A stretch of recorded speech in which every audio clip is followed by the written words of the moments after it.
शुभ सकाळ पिलामाने आजिर साहित्य पिरियडकू समस्तंकु मु स्वागत जनाउछि। आज आमे तृतीय श्रेणी आम भाषा और आम साहित्य विषय तुम परि छोट पिलाटीए कविताटी पढ़िबा। पिलामाने आमे उत्कल गौरव मधुसूदन दास को विषय प्रथमे किछि जानिबा।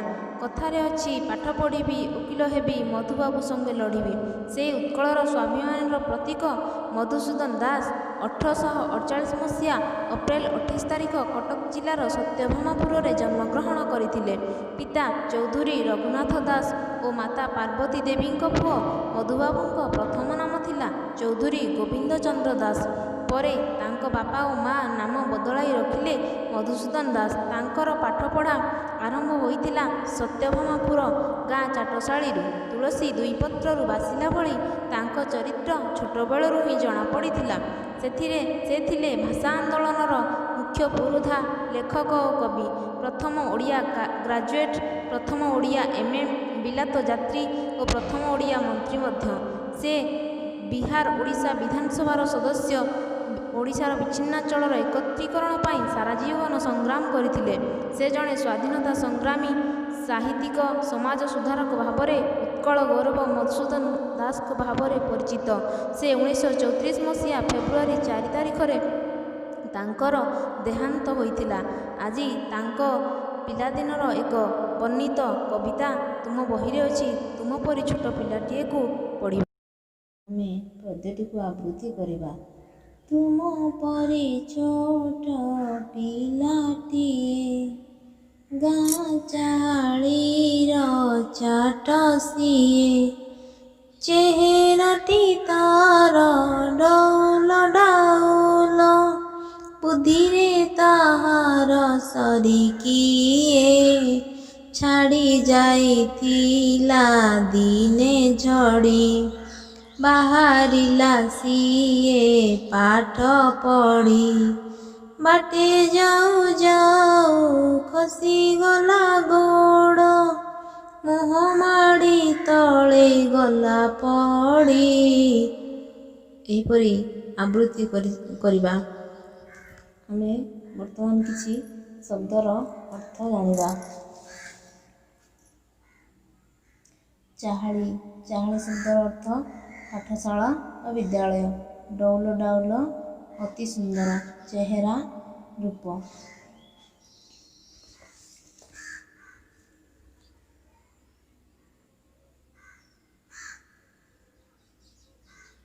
अर्थ जानिबा टिके। मधुबाबू पिलादिने तांको गाँ चाटशाड़ी पढ़ुथिले। से देखिबाकू जेमिति सुंदर, पाठपढ़ारे सेमिति आगुआ। से नियमित भावरे चाटशाड़ी जाउथिले। दिने वर्षा छाड़ी गला परे से स्कूल को जाउथांती। बाटरे तरबर होई आसु आसु कादुअरे गोड़ खसी गला। गुरुजी देखिले देह तार पानी कादुअरे सर सर तिणे सेथिकी खातर न करी आसिअछि होई तरबर।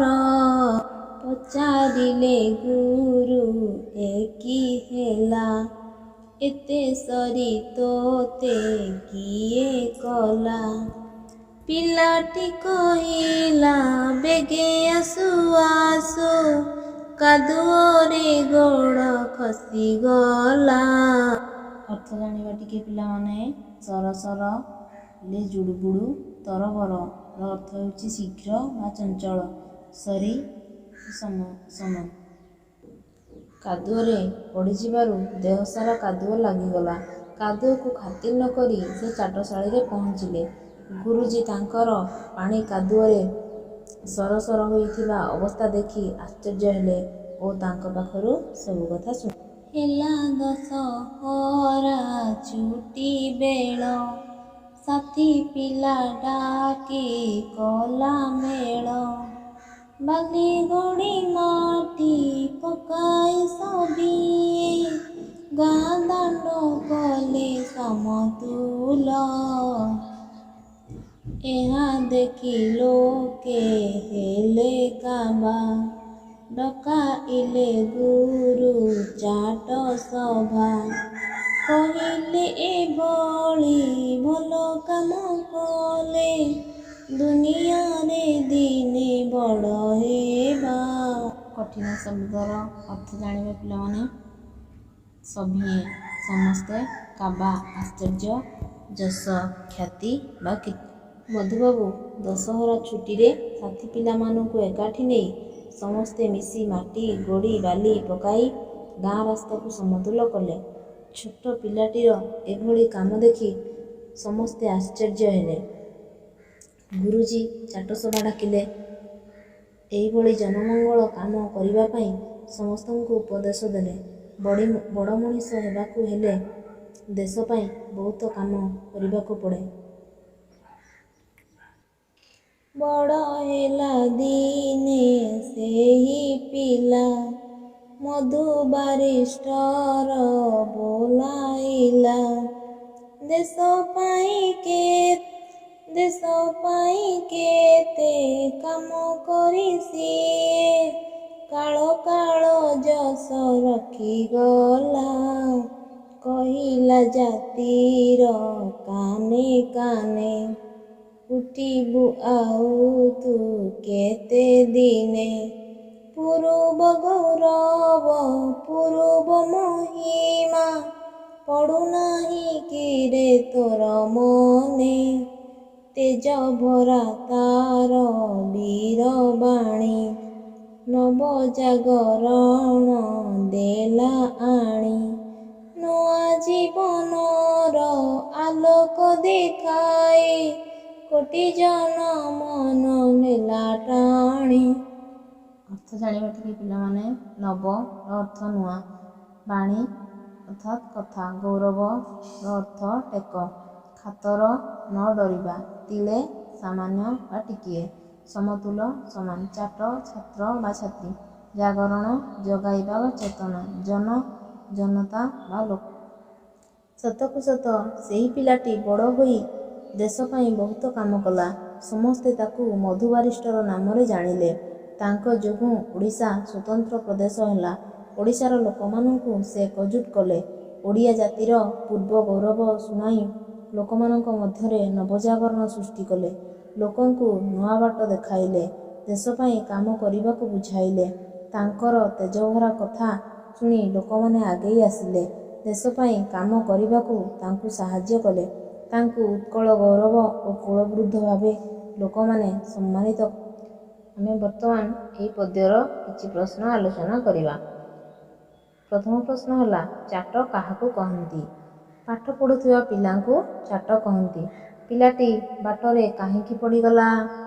କାଦୁଅ ରାସ୍ତାରେ ତରବର ହୋଇ ଗଲାବେଳେ ଗୋଡ଼ ଖସିଯିବାରୁ ପିଲାଟି ବାଟରେ ପଡ଼ିଗଲା। 3 ନମ୍ବର, ଦଶହରା ଛୁଟିରେ ପିଲାଟି କି କାମ କଲା? ଦଶହରା ଛୁଟିରେ ପିଲାଟି ସାଥୀ ପିଲାମାନଙ୍କୁ ଧରି ଗାଁ ବାଟ ସମତୁଲ କଲା। 4. ଆଗକାଳରେ ବିଦ୍ୟାଳୟକୁ କ'ଣ କୁହାଯାଉଥିଲା? ଆଗକାଳରେ ବିଦ୍ୟାଳୟକୁ କ'ଣ କୁହାଯାଉଥିଲା? ଆଗକାଳରେ ବିଦ୍ୟାଳୟକୁ ଚାହାଳି କୁହାଯାଉଥିଲା। 5. କବିତାରେ କେଉଁ ପିଲାଟି ବିଷୟରେ କୁହାଯାଇଛି? କବିତାରେ ମଧୁବାବୁଙ୍କ ବିଷୟରେ କୁହାଯାଇଛି। କ'ଣ କଲେ କାଳକୁ ଯଶ ରହେ? ଭଲ କାମ କଲେ କାଳକୁ ଯଶ ରହେ। ମଧୁବାବୁଙ୍କର ଦେଶ ପାଇଁ ମୁଖ୍ୟ କାମ କ'ଣ ଥିଲା? ସ୍ୱତନ୍ତ୍ର ଓଡ଼ିଶା ଗଠନ ଦେଶ ପାଇଁ ମଧୁବାବୁଙ୍କର ମୁଖ୍ୟ କାମ ଥିଲା। ମଧୁବାବୁଙ୍କର ପୁରା ନାମ କ'ଣ?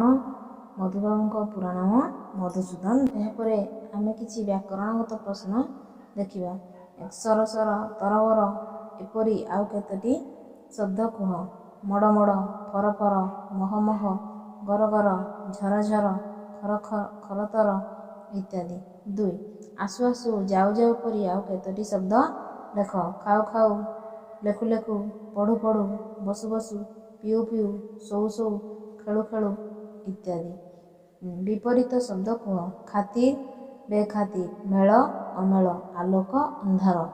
ପିଲାମାନେ ତମେ ତୁମ ବହିର ଅଭ୍ୟାସ କାର୍ଯ୍ୟ 8 ଓ 9 ନମ୍ବର କରି ମୋତେ ଏଇ ଗ୍ରୁପରେ ଦେଖାଇବ।